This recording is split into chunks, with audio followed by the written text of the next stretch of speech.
Do you ever play saxophone with other horns? Could be a big band, community band, gigging, pub or function band, or even just a two-horn frontline in a jazz combo.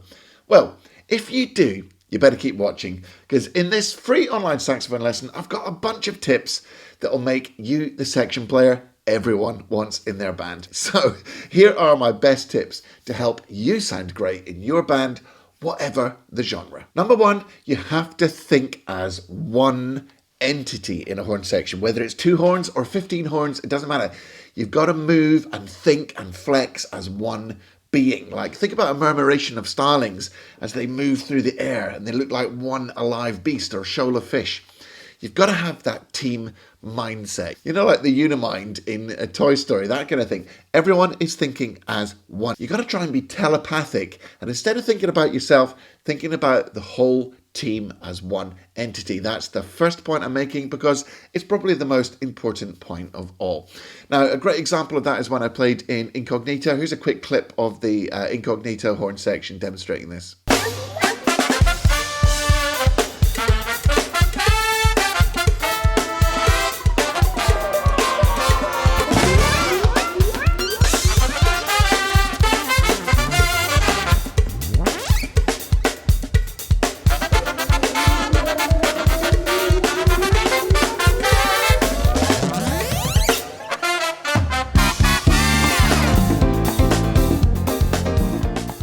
Number 2, the details matter. Okay, that's so important. I'm going to say it again. The details matter. You have to be forensic with minute attention to all aspects of the phrasing. If one person out of the team is not doing these things, it will ruin it for everybody. It's all or nothing. You all phrase together, or you might as well none of you phrase together, because that one person who's playing a long note long instead of a short note will make the whole section sound bad. It's really important to be forensic and accurate and get all the details. For example, you've got to match the length of scoops and bends with the lead player. You need really electric, crisp, accurate cutoffs. You know, tongue-stopped, rhythmic cutoffs where necessary. All the longs and shorts, the basics. You know, the longs and shorts have to be the same. And you have to operate from the same groove template, if you like. If somebody is playing the charts really relaxed, you have to match that. If somebody is playing really on top of it and really, really tight, you have to match that as well. Whatever you do, it all has to be together, okay? Even if you're loose together. And a final thing, when you do fall-offs, you have to all finish at the same time. Boom! All right, that horn section has to sound like one being, like I said in the first point. Here's a great clip from the Stevie Wonder documentary about the making of songs in the key of life, and you can hear the horn section and how great they sound together.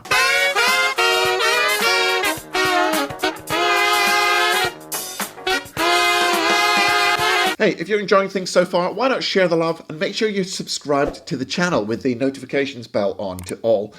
It costs you nothing and it'll really help the channel grow and help more sax players out there get this kind of information. So many people that watch the channel aren't subscribed. If you could just do that for me, I would really appreciate it. Thank you very much. Let's move on to the next point. Number 3, this is super important. Listen carefully and react to what you're hearing, even if it's different from the chart or how you remember the song that you're playing. The worst thing you could do is to be dogmatically correct but different from everybody else, okay? You've got to make people sound good in your section. So if you know the tune a certain way, but then you go to a gig and you can hear the lead trumpet player is playing it different from how you know, hey, match the trumpet, okay? Match what you hear, react and course correct as you're going through the chart. You're going to make everybody sound good. Don't just be that person who's saying, well, on the chart it says to play it short and everyone's playing it long. If they're not going to play the chart the way you're playing the chart, don't be different. Just go with the flow. Now, that might seem to contradict what I've said before, which is to really pay attention to detail.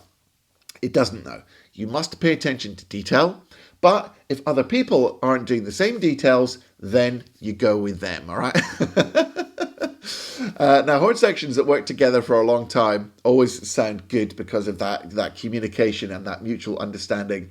And none better than James Brown's horn section. Check this out. So, come on and get some. Then you know where I'm coming from.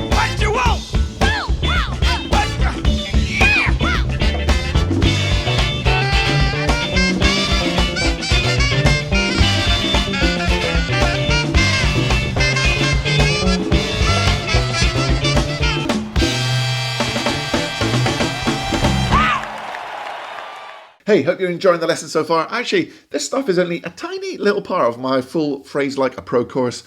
I'll stick a link for that in the description, but if you want to get something cool for free, why not check out my Saxophone Success Masterclass?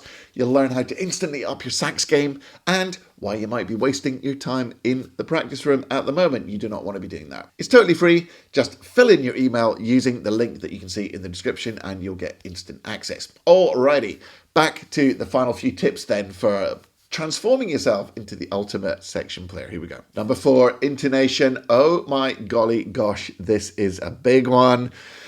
Wow, wars have been started over less. Tuning is a really, really important factor. Now, the first thing you can do is consider everybody in the section getting a snark contact tuning, like a vibration-based tuner, so that as you're playing in the section, you can see where you are. But just to bear in mind that the tuner doesn't always tell the full story. It's not all about being on the green. You can be slightly sharp and still sound great. So the tuner isn't the whole picture, but at least it might start giving you some awareness. Now then, we were lucky enough to have a fantastic section player, Graham Blevins, inside the Inner Circle membership, and you can get that replay if you go and join the Inner Circle membership. There's the link. It's absolutely awesome. And there's a bonus video this week and every week for YouTube. Anyway, I digress. Graham Blevins in our session came up with some interesting points. If the trumpet player is sharp in your section and you're in a lower range for the trumpet, it's better for you to stay slightly flatter than the trumpet. Now, why is this? It's because the way the harmonic series kind of expands. It doesn't sound quite so bad if the trumpet is a bit sharper as it goes higher.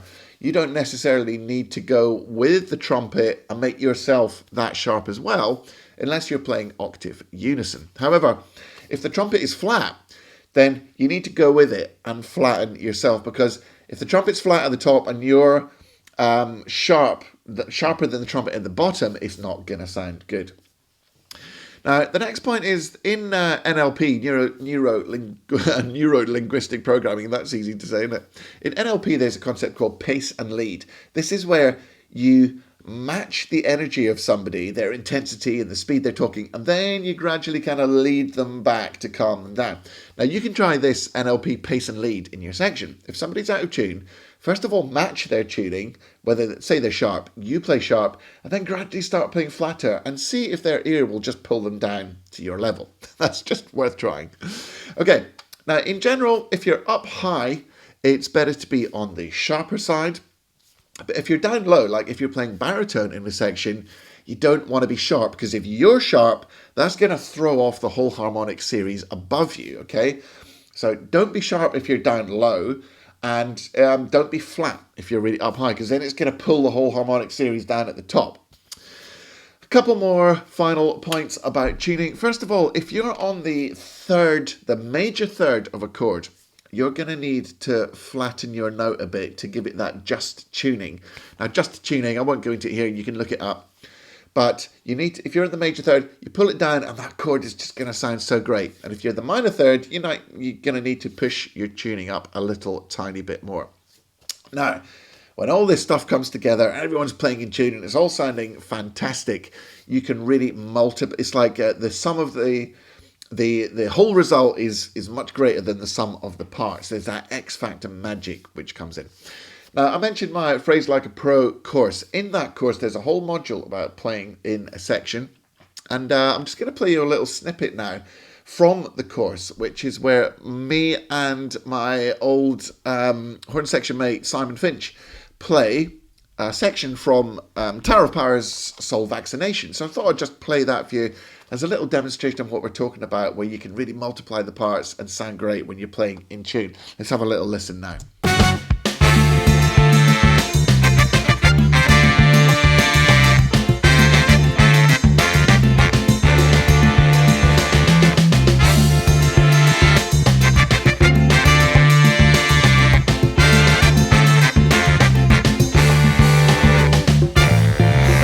So, now, me and Simon Finch have been playing together for absolutely years, so we've got a sort of telepathic understanding, which means that we can play, that tight together, and that's what you should be aiming for. Okay, let's move on to the final points. Now, here's an interesting one, which I learned from Scott Stroman when I was at the Guildhall. When you're playing a short stab note in a horn section or big band, it's important that the lower notes play shorter than the top notes, because when you're playing a short note on a low instrument, it carries much more weight and it sounds more heavy, and also the low frequencies will carry further distances than high frequencies, which is why you can hear whales across hundreds of miles underwater because those low frequencies travel more. And it's the same theory when you're in a horn section. So if you're going bap and you're playing baritone sax, you want to play that note as short as you possibly can, bap, because it'll carry more weight. Now the trumpet player can afford to go bap, but don't copy the trumpet. And in the middle of the section, if you're playing tenor or alto, somewhere in between, like pretty short, and on the lows, like low trombones, baritone sax, definitely much shorter. Now, one band with, who can lead the way with playing together with swing and groove and telepathic communication was the famous Count Basie Big Band. Let's hear a little clip of them playing to give you a little inspiration about how good a horn section can sound. The music of Count Basie and his great band.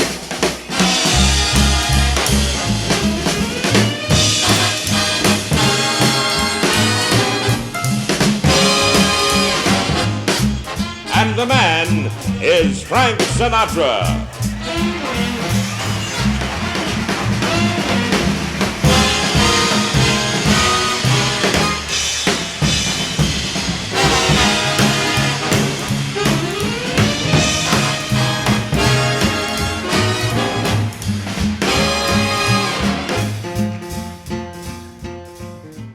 Okay, my final tip for being a great section player is to bear in mind that when you're on a saxophone, normally you're kind of in the middle of the section. You might have a trombone beneath you, you might have a couple of trumpets above you. So when you're buried in the middle of the section, you can afford to be more dramatic with your swells and accents than if you're the trumpet player. The trumpet player can play the line, sure, with the longs and shorts and the swells and the cutoffs, but it doesn't need to be quite as dramatic as you can afford to be. In fact, if you're really overemphasizing the swells and making the shorts even shorter and the accents even more, by the time the trumpet is played it in the sort of a more normal way, it's going to really enhance the sound. Whereas if everybody is a little bit more laconic about it, by the time you get lower down in the section, it just doesn't have that crispness. So, for example, another of the tunes that we have in Phrase Like a Pro to demonstrate this is the Cooler Than Gang song, Funky Stuff. So if I was playing the kind of head section of Funky Stuff, just normally it might sound something like this.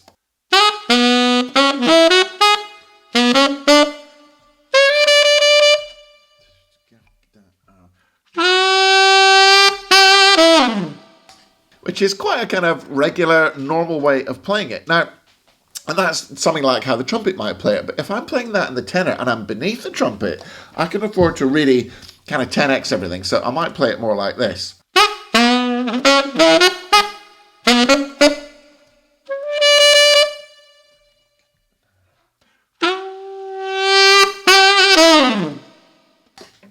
So you can see I was really overemphasizing all the features of that line, and that's what you want to do when you're buried deeper in the section. You need to make it much more dramatic, the trumpet plays it normal, and then the whole section is going to sound really tight.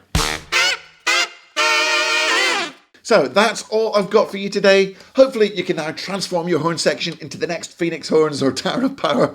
Quick disclaimer though before you go, just because you've now seen the light doesn't mean that your section bandmates have. So tread carefully when trying to change the culture in a combo. You have been warned. These are real people with real feelings. Don't forget to go and check out the Saxophone Success Masterclass. And remember, if you want to inject the accuracy and dynamism that will make you sound awesome across the board, it's all in my Phrase Like a Pro course. If you bought me a coffee, I really appreciate it. There's a link there where you can buy me a coffee if you think you're getting good value. Every bit of caffeine, much appreciated, let me assure you. And until next time, make sure you practice hard, practice smart, and enjoy your music. Take it easy, guys. Okay, so first of all, I'm going to play it the normal way, seeing as my neck wasn't even tightened.